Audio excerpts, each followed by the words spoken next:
And away we go. Welcome, friends. I am Sam Schneider. I am Badbeard, host of this the show, this podcast, and we are currently at Road Atlanta Moto America. This is the first race of the series, I believe, but it's stop number 3. Yep. And I have 2 new friends. We're in the clutch control fan zone, Allen Lane spot, and I just met you guys through a couple of my last guests. Oh, yeah. And so you're hopping in the hot seat. Why don't we just start with who you are, what you do, and we'll go from there. Okay. Hey, peace, everybody. I am Trey B. My Instagram is TreyB_on_2. My YouTube channel is Ripping on Two Wheels, and you can see it right there on the shirt. And if you subscribe to my channel, I have a great channel. I do a lot of traveling, do a lot of not a whole lot of reviews, just a lot of me stuff, and that's pretty much it, man. You know, Like lifestyle. Yeah, lifestyle channel. That's it. You know, Okay. we travel, and my wife is usually with me. She has I brought a 24 Road Glide. Oh Same one shoot! that You couldn't get a 25? Nah, I was trying to get a 26, but yeah, I ride that. I have a Street Glide also. I did more riding on my Street Glide, but now I switched over to the Road Glide. So just adventures, man. I got a lot of stuff planned this year, and hope it just gets better and grows better. So. That's awesome. And I'm Grop. My YouTube is Grop Life. Are you saying GROP? GROPP?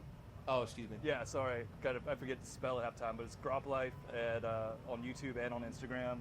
I've got a 24 Road Glide as well, just kind of documenting going and traveling and a little bit of lifestyle and some reviews on the bike and mods, but just kind of playing with YouTube and seeing where that goes right now.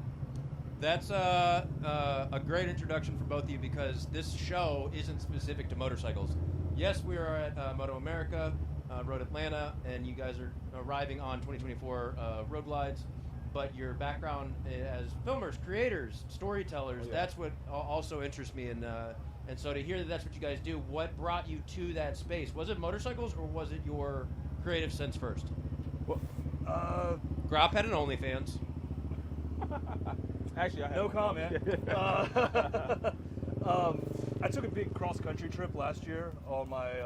I had a Road King, and after I came back from the trip, everybody was like, "Why didn't you film this? Why didn't you post out more stuff?" Because I went and just was in a whole bunch of crazy locations. So I kind of started doing that after the trip. I've been in the music business for the last 14, 15 years, and like a triangle guy or cymbals or. I owned a recording studio. Oh, excuse me. I was producing and engineering, but after that trip, I got an offer on my house that the studio was built into and sold it, and now I'm just kind of out and traveling and doing YouTube, getting out of the music industry a little bit. Well, and then so as you make your videos, is the music component a big piece that you're scoring your? No, actually, I'm not. He is. Oh. I'm just going through and using generic stuff to edit quick. But. No, really, I've kind of just been backing away from the music industry a little bit since last year when I closed down the studio. And it wasn't love lost. It was just a matter of timing that you're like, oh, it's not that I'm jaded by. A little bit of just a little burnout, a little bit too many paint by numbers for rap, and just time to move on to do something different. Like I said, I've been doing it for between 13 and 15 years, and I got a good offer on the house, and it was just time to take it. And I kind of like being out instead of in a dark little room all the time. Actually being out in the sun and having the camera and doing things like that's a lot more fun. That's great. Yeah, and that's what brought us together. I mean, not together, but that's what brought our friendship together. Just music. I seen that he was a musician, and kind of getting into the YouTube game. And so I was a musician. I traveled and emceed and produced for a couple years, and so I got burned out, and I just wanted to do something different, and I love motorcycling, so I said, you know what, let me try YouTubing. And what I do now is I produce all my own background music for my YouTube videos. So, it just burned out. I was burned out doing it. Similar music. You guys are both come from rap game. Yeah. Oh yeah. What type of artists were you working with? Anybody that we're gonna recognize? You guys were big Kesha guys. Most of my stuff was a lot of independent artists. I think the biggest thing I recorded were guitars for Juicy J one time, and I worked with Baby Keem once. But those are the largest artists. And I did some mixing for Thug and Gucci back in the day, but that was 10 years ago. So That's probably the largest. I was based in Texas, so a lot of the Texas artists, I've done shows with them, Slim Thug, Lil Kiki, all those Texas guys that people may know. But as far as like, working with them and, doing songs and music with them, not any big artists. We were all just independent, traveling around. I did a kind of like the last thing that I did musically, as a solo artist. I did a European tour. I did Amsterdam, Rotterdam, Berlin, and the Czech Republic. So, oh, cool. Yeah, I did that, and once I came back from that, it's just, I was doing everything. I was formerly with a group, and then I kind of went solo, and so doing everything, mixing, mastering, booking shows, editing videos. It just, it just burned me out. So, yeah. A little bit more freedom on the road, and I was dealing with some, some personal stressors and things that I needed to kind of address, and so being on the motorcycle kind of helped me get through that part of my life. Throttle therapy, I believe they call it. Yes. Yeah. I live by the saying, like, keep ripping. That's kind of like my thing, like, keep ripping. And so many people, veterans and just normal, civilian, everything, they use motorcycling as therapy, like you say, throttle therapy. And so I say keep ripping. My channel is Ripping on Two Wheels. Why did I come up with that? Because it's a way for me to rip away any kind of stressors, any kind of, traumatic events, just anything that's holding me back, any restraints, just ripping them away. So I call it Ripping on Two Wheels. Yeah. So while you guys are riding around, obviously music having a big influence in your lives, are you really selective about the tracks that you're bumping on the 24 road glides? And have you already changed the speakers? You got the Rock for Fosgates? Like, who you got? No, I run the Cardo in my helmet. Yeah. Okay, Cardo guys. So I'm listening to that. Shout out to Taylor at Cardo. Love your stuff. Hey, Cardo. Hey. Cardo, yeah. Check the channel. Check Ripping on Two Wheels out. Check us out. Yeah, I mean, I have a playlist. I actually have a playlist that I put together for Spotify, like a public playlist, but I have everything in there from, I have a Frank Sinatra song in there. I have, Papa Roach, Nirvana, Dr. Dre, just everything in there. So just a wide variety of music.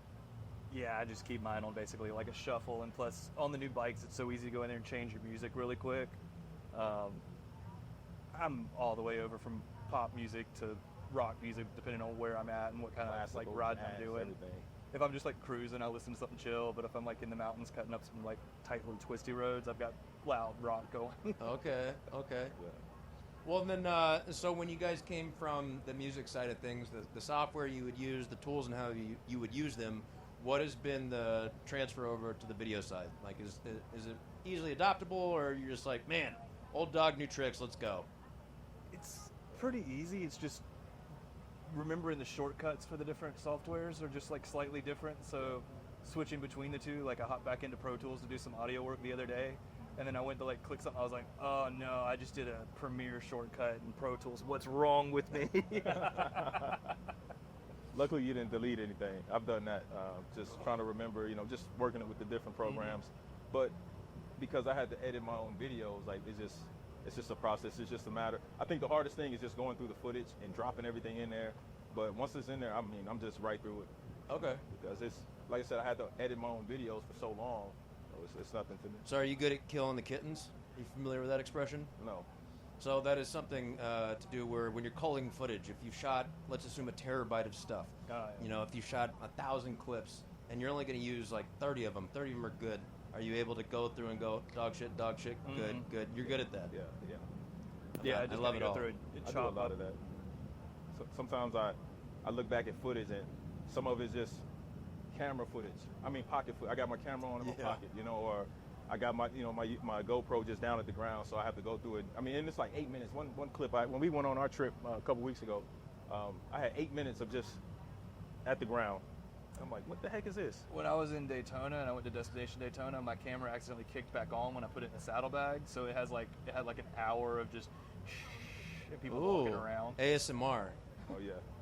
Actually, it was about 30 minutes of it. Yeah, this is when it cut the battery off. But I got back and I went to pick it up. I was like, camera won't work. Put the battery in, and went on, put it into the computer later. And I was like, oh, got it. Oops. So what do you ride, man? Do you ride at all? I ride many things. I am I got too many jokes in my head. A creature of comfort, and so whatever I have in the stable, the stable of the day is what I'm riding today. I'm in on a BMW R9T. It's a great bike, scrambler. Not my bike, though. Is a gentleman who actually helped put the show together in its original form, Alan D'Antoni, who will be out here later. But I have a custom Triumph Speed Triple. It's really cool. You may recognize it. It's like a famous custom bike. The guys from Classified Moto out of Richmond, Virginia, built it. They built all the Walking Dead bikes, so it's got this really cool Mad Max aesthetic. Oh, cool. It's got a huge truck tire on the back, the side-by-side. And so it's, a sport bike, but with a huge tire. And it still goes unreasonably fast for what it is. But then also, too, I love going down the highway on a couch. And so whenever I can be on a road glide, street glide, sign me up. Yeah. But then, ADV, travel, dual sport, give me the Multistrada, give me the Tigers. I'll take it all. And there's even the errant thought that I'm like, what if I took the show on the road and just got a Pan America and just locked in with 3 cameras down the highway? That could be fun. I rode one of those for the first time yesterday. What'd you think? The seat was really uncomfortable for me. Excellent. Well, you're a tall guy. How tall are you? I'm 6'3". Yeah. So I felt. I mean, I'm almost 6'6", it's like 5'10". Yeah, I was like this on the bike, so it was very weird going from the road glide to that. Yeah. But if swap the seat out and bring the bars up a little bit, it's a cool bike. Yeah. I like the fact that it kind of drops down a little bit. Yeah. I like that.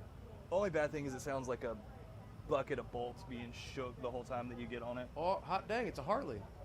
Yeah, but that's way worse. Well, so we're at Road Atlanta Moto America. What about the event brought you here today? Was it the Bagger Racing? Was it Superbikes? Or was it knowing that you could dick around here in the fan zone? What was your agenda? Just fellowship. Just wanted to come out. Meet people, hang out, and then watch the races. That's it. Yeah. I kind of grew up coming to Road Atlanta for different races, and with my dad doing he used to race cars, and I did the Panos race school here when I was 20 or 21. So when he told me that the race was going on this weekend, I was like, oh yeah, I'll definitely go. I love that track, and anytime to be up at Road Atlanta is a good time. So I wanted to come to that. I missed the Bagger race when I was in Daytona, so I was like, I'm gonna try and check it out now that I'm close to Atlanta. I'll go out there and see it. So it's kind of what brought me up here and hang out with Trey and meet some other people and be on a podcast. Oh yeah. Yeah, just kind of have a good day, see what happens. Yeah. Oh yeah. We appreciate you. Hey, That's pretty cool. So it's fun because I'm trying to maintain the ease of operation so that it's still fun for me. Yeah. Because granted, I feel like this is episode 20-something that to me it's in its infancy. And it's going to keep climbing and growing. And I may have mentioned at the beginning, although we're here on motorcycles today at a motorcycle racing event, this isn't a motorcycle show because it's so much more, talking about music and the video side of things. And so meeting everybody, obviously I had no idea who you were 2 minutes before you were sitting here. And so it's great, the idea being real people, real conversations that we can have. And so hopefully the people that begin following enjoy them, and we all learn something along the way, and hopefully laugh with us, not at us. Oh yeah. but so far so good, and it's fun, and we're gonna keep having them. But this is the portion of the show where you get the chance to now tell whoever's watching where can we find you, what's got coming up next. It's your time to shine in these two cameras. Let's see which one. Grop Life, GROPP Life on Instagram and YouTube. Right now, I'm in nomad mode, bouncing around, trying to decide where I'm going to live. So it's just a lot of me traveling and popping up in different random locations, and that's about all I've got going on. Popped up here. Yeah, I don't even know where I'm sleeping tonight. I mean, the AC's on, but you're welcome. Yeah, I'm on Instagram. I'm TreyB_on_2. My YouTube channel, once again, Gripping on Two Wheels, and that's it. I got a couple rides coming up. New Orleans, going to Sturgis this year, going to Milwaukee for the Harley Homecoming. Hopefully planning a trip across the United States. So that's pretty much it. Well, drag him up to some heights. Get him on some big mountains. Listen. Let me tell you the story. Okay. So I don't know why. I have a fear of heights, as a lot of people do. That's fair. But You don't take a man who has a fear of heights on a motorcycle on curvy roads up hills. So that's what we did. The last ride that we went, we went up to the Blue Ridge Mountains, and like the first hour, this guy's just disappearing. And I'm just like, oh, Jesus. And then I have my wife behind me who rides, and she's just singing. We have a car doors on, she's singing the whole time. Oh, babe, it's fine. I'm like, Jesus Christ.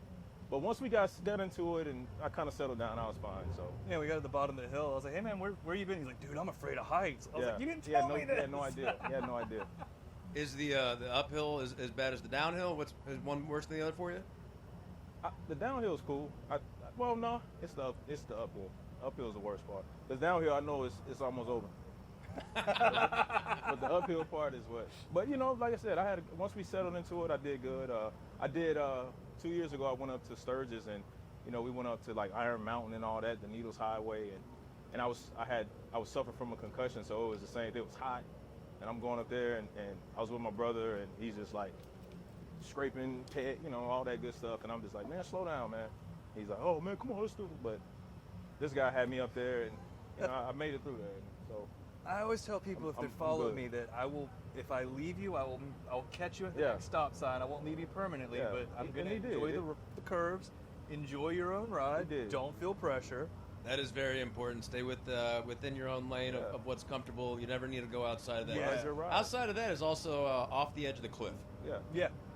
I took an extra pair of underwear also. 'Cause I didn't know, I seen this, the route, it was like the highest, one of the roads up there is like the highest point in Georgia. Was it Brasstown Bald or something? So I'm sitting there looking at the day before, I'm sitting there looking at the route, and I'm like, oh man. And I see that Brasstown Bald on there, I was like, oh man. So I just took a pair of extra underwear, threw them in the saddlebag, just in case. Well, you heard it here first. Keep on Ripping tells you to dress for the ride, not the slide. Yep. 2 pairs of underwear. Yeah. 2 pairs of underwear. That's what the look. Ripping on 2 wheel. The 2 stands for 2 pair. All right, guys. Make Well, I skid appreciate marks. you. You're gonna make some more skid marks. Yeah. Double skid marks. Okay. Yeah, rip the skid marks in the underwear. Well, again, I appreciate you, and I look forward to our next encounter. Yeah, thanks and for having us. I hope you guys enjoy the rest of the race today. Yeah, appreciate you. Cheers. Hey, Bad Beard. Follow Bad Beard. All right. Hey, that was it. What do you think? That was fun. man. That's Thank cool. you. I like that. Yeah, you like that? Yeah, man. That's cool. I appreciate you